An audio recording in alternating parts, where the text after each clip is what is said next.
दोस्तों, हमारा जीवन उतार और चढ़ाव से भरा हुआ है।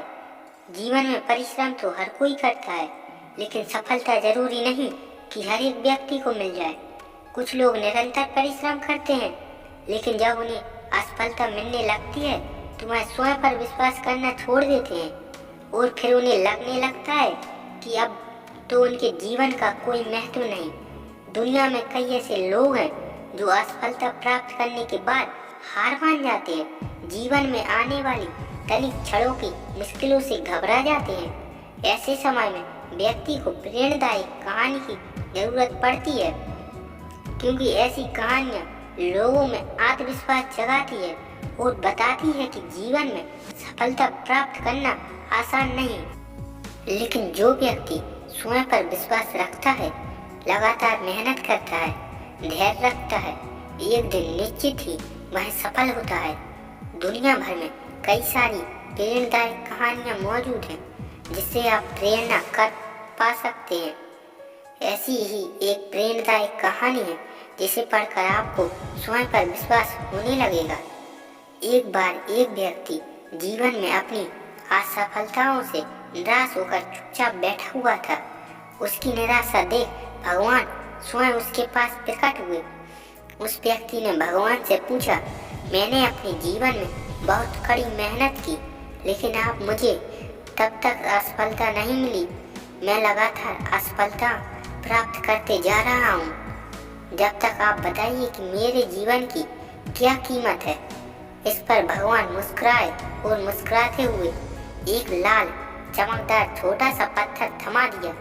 व्यक्ति ने पूछा, इस पत्थर का मैं क्या करूं? ईश्वर ने कहा, तुम इस पत्थर को ले जाओ और बाजार में इसकी कीमत जान कर आओ। ध्यान रखना, इस पत्थर को बेचना नहीं है।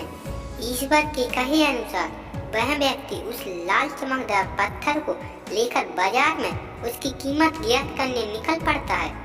सबसे पहले उसे उस राह पर एक संतरा बेचने वाला आदमी दिखता है। वह सबसे पहले उस आदमी के पास जाता है और पूछता है, भाई तुम इस लाल रंग के पत्थर का क्या कीमत दोगे? संतरे वाला पत्थर की सुंदर रंगों को देख कहता है, तुम इस पत्थर के बदले में मुझसे 5 से 6 संतरे ले जा सकते। लेकिन व्यक्ति कहता है कि भाई मुझे ये पत्थर तो बेचना नहीं है। यह कहकर वह आगे बढ़ जाता है। उसे राह में एक सब्जी वाला दिखता है।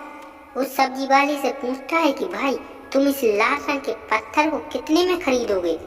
सब्जी वाला भी उस पत्थर की खूबसूरती के आकर्षित होकर कहता है कि तुम्हें इस पत्थर के बदले में एक पूरा आलू दे सकता हूँ। बताओ, बेचोगे इस पत्थर को? व्यक्ति कहता है, नहीं, मुझे इस पत्थर को बेचना नहीं है। अब वह व्यक्ति सीधे एक सुनार की दुकान में चला जाता है। सुनार की दुकान में बहुत बेशकीमती गहने पड़े हुए थे। वह व्यक्ति उस सुनार को पत्थर दिखाते हुए पूछता है कि इस पत्थर की क्या कीमत लगाओगे? सुनार बहुत ध्यान से उस पत्थर को देखता है। अंत में वह कहता है कि इस पत्थर के बदले मैं तुम्हें 1 करोड़ रुपए दे सकता हूँ। लेकिन वह व्यक्ति बोलता है कि मुझे इस पत्थर को बेचना नहीं है। सुनार को लगता है कि शायद दाम कम बता रहा हूँ, इसलिए वह पत्थर बेचने को मना कर रहा है।